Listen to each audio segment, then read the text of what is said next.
Well, it's a cold one today, but luckily I got some hot bean juice and the heater's been running for a while. So I'm ready to get back to work. I have some unresolved business here in the rear. If you followed along last time, I cut off the whole butt of the car and I left a couple little pieces left. So I need to cut out the rest of the trunk. I have a pretty good plan. I'll show you exactly what I want to do and what line I'm gonna follow. Let's get to it. I left the frame rails longer than what I intend to. I will probably trim these back, but before I do that, I'm gonna cut out this trunk pan right here where the spare tire would sit. It's somewhere right around here. I can show you underneath the line that I wanna cut, but I wanna cut between each frame rail, basically along each side where they're spot welded together. And then right up here is where the frame runs, and that's where you would bolt in the subframe. I want to have a nice even cut there. All right. Now we can see it a bit better. These bolts here are what hold in the stock fuel cell. So there's a strap that would go in here. That's what that is, and this is the subframe. The rearmost part of the subframe, that would be bolted into there. And then we have the spare tire well. What I'm gonna do is cut along this here little spot. So you can see that little spot where everything's seam sealed, glued together. That's gonna give me a pretty good straight line that I wanna cut the rest of this out. First off, cut this out and then get a better look at what we're trying to do here.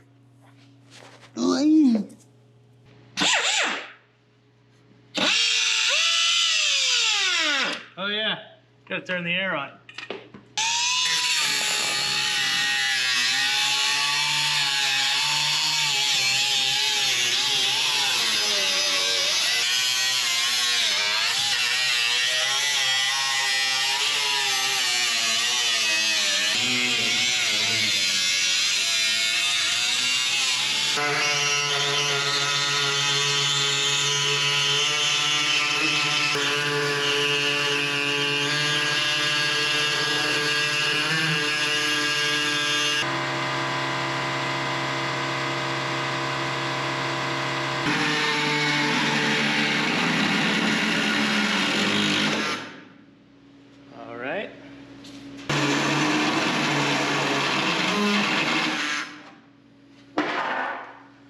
All right, now I'm just gonna trim these out a little bit, and that's good.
So now I got the rest of the trunk basically cut out, and I can see I have a lot more access to the frame rails and where I wanted to cut. So I have a visible line here that I saw underneath where it's kind of bolted together.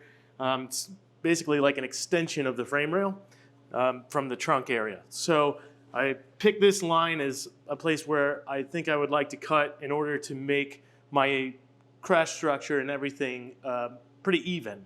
But as I look at it, I put this bar on here as a straight edge. So from each line where you can see, actually let me bring it closer. So this is what I'm talking about right here. This line right there. On the outside it has a bolt in it, and then it's the same on this side. So you can see this was basically an extension for the trunk area, and then this is the line I would like to cut for the frame rail. But after I put this in and just leveled up this bar, I took a couple measurements to make sure that it was straight, and it turns out that it's about a 1/2 inch difference from the subframe points, like where the subframe bolts in. It's about a 1/2 inch difference from one side to the next. So it seems like this side is sticking out a bit further than that side, and I'm gonna try and figure out what the remedy is. I might even have to cut this back another 1/2 inch or whatever to make it match. But I wanted to use that line as I thought it was pretty slick from side to side, maybe able to match that.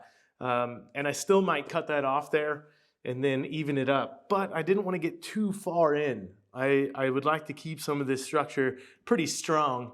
And then I will actually case this in with a kind of a rectangle or square tube. So to about this point, I will make this a square tube and then build my crash structure off of that. I'm going to look around a little bit, find an anchor point in which I can measure everything off of it and make everything square. I don't have the greatest setup in here, as I know my floor isn't very level. I don't have a chassis table, so it's kind of hard to measure off of something just floating in the air. I will have to find something on the chassis that I can deem a great center point. So that's what I'm going to look into right now, and I don't know, we'll just experiment a little bit and see what we can come up with. The fuel cell is kind of what makes it really awkward in the rear here. So basing off of the shock towers, everything's a little bit different. It's kind of hard to match. Even where the subframe mounts kind of makes it funky because to the eye, it looks off. But we'll find a point, I don't know, maybe I'll measure between the shock towers, draw a straight line down, get myself at least a center line between the shock towers, as I know that that will be a good base for me.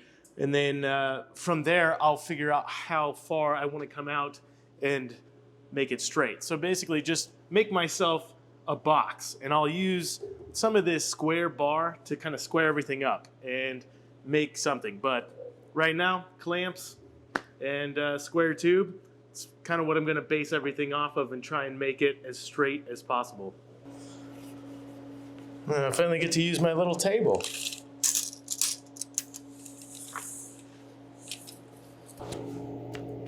So what I'm doing is cutting a couple square tubes that will fit inside the car for the shock tower and things like that I can line up and make this a nice square place to start with. So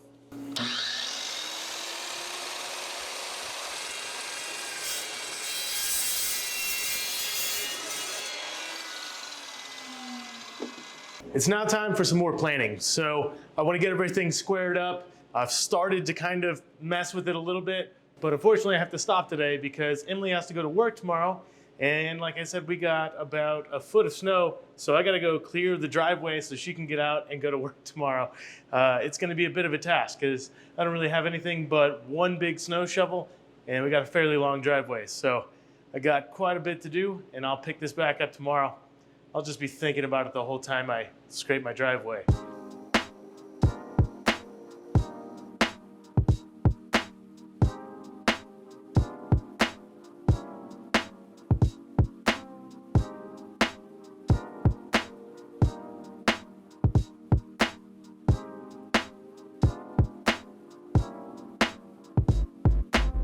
All right, let's have a look at what's going on with all these clamps and stuff. So up here, I have a piece of 1 by 1 inch tubing. You see, I just kind of mated this up to the edge here, knowing that that's the rearmost point. And then the same on this side, knowing that that makes this pretty dang even here in the back. I measured in between the strut towers to give myself a center line. So you can see that this frame rail over here is a little bit further out than this one here. And what I want to do is make this fairly even. I thought cutting this back would help that out a little bit, but it turns out it doesn't. And I want to be able to keep this tub, as I feel like it has quite a bit of structure in between here, and I don't want to cut out too much and weaken up the chassis a bit. So I would like to keep that as much as possible and have myself a little crumple zone in case anything gets really bad that I can still cut it back just a little bit more. So I'm going to end up cutting off, looks about almost a ½ inch on this side and about a ¼ inch on the other side. So it's pretty dang close when guessing where to cut off the back end here. What I've chosen to do is use this contour gauge. So you can get a contour gauge like this at Harbor Freight. You can get them on Amazon. It's definitely worth having. They're fairly cheap, but you know, it'll just make the shape of whatever you have. This one in particular has a fairly straight edge, so it'll help me draw around this super weird contour as I want this to go from the bottom to the top. So like I said, this is very square. I ensured that this was very even throughout. So we'll just slide this guy right up in there.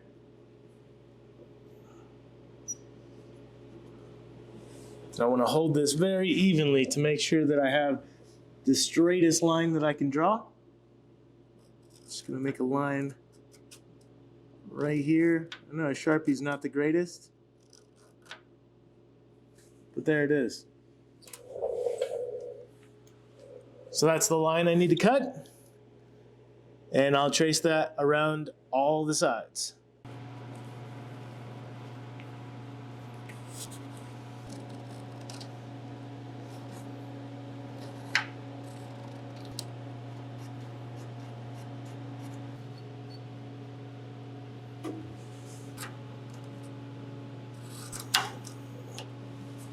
So you can see now I have my line. You can see how uneven that was cut, where it's just leaning a bit this way. So that'll be straightened out, and I have a good base to start off of. All right, so here's a look from underneath. This is where the fuel cell was, right up in here. This is where the subframe bolts in. So this is the rearmost point of the subframe. I've got this square tube, as you can see here. Got this square tube clamped to here, so I have a nice edge on the outside, and I can check where I'm at to measure out the frame rail. Now you can see where I wanted to cut right here was this line. So I decided against this cut as it is uneven from the other side. So I've made sure that I have everything laid out correctly. From the side view, you can see that this cut was leaning out a little bit. I've made sure to make that even, and that'll be something that I follow all the way up through here and on both sides. So I have a good frame of reference from this point on the rear subframe, moving forward to make my box and base everything off of the rear end off of this measurement. So now you can kind of see how that's laid out and where I want to cut. I'm going to actually wait to cut this until I get the material. I just wanted to make sure that I have a good idea. I know what material to order. So I'm going to keep moving on and try and lay out a few other things to order some parts. So this is the point where I'm just imagining, right? I have my old radiator from the front, which was a KA radiator, which works out well with the JZ. And I'm just going to set this up here and get a look at some things. Once the radiator is set, then everything else can be built around it. And I don't think it'll be that bad. I have to obviously put in a fuel filler neck and a swirl pot, things like that. But that can also be done after the ducting and all that stuff is set up, so I can figure out where to put those items. So one tool that's very helpful to me is these bar style clamps. They are used for woodworking and things like that, but you can get them Home Depot, Lowe's, Harbor Freight. Harbor Freight has these really, really cheap. Definitely worth having. Just for me, I use them for mock-up and to be able to hold things in place. Like right now, I don't have to touch the radiator. I have this bar clamp attached to this bar clamp to kind of move this back and forth. It's super simple to use. You can just move them wherever you want, have a look. For me, it's just a necessary item to have. So I know this doesn't look like much progress, but it's definitely necessary. It's something to keep me going, give me ideas. You got to just play with some stuff. So having everything squared up, getting a good idea of where I want to go with things, measure out the space for the radiator. It will help me order parts, order materials, and then get on to the next idea. So next up for me is really just playing with this stuff and I don't want to bore you with all of it. I will show you some of the ideas I go through probably in the next one, but I'm just going to play with this stuff for a while and see where I can organize things. But I do need to order some parts. For right now, I'm going to stare at this thing, I'm going to move some stuff around, and the next time I'll have more materials, more parts, and make some real progress. As always, thank you guys for watching.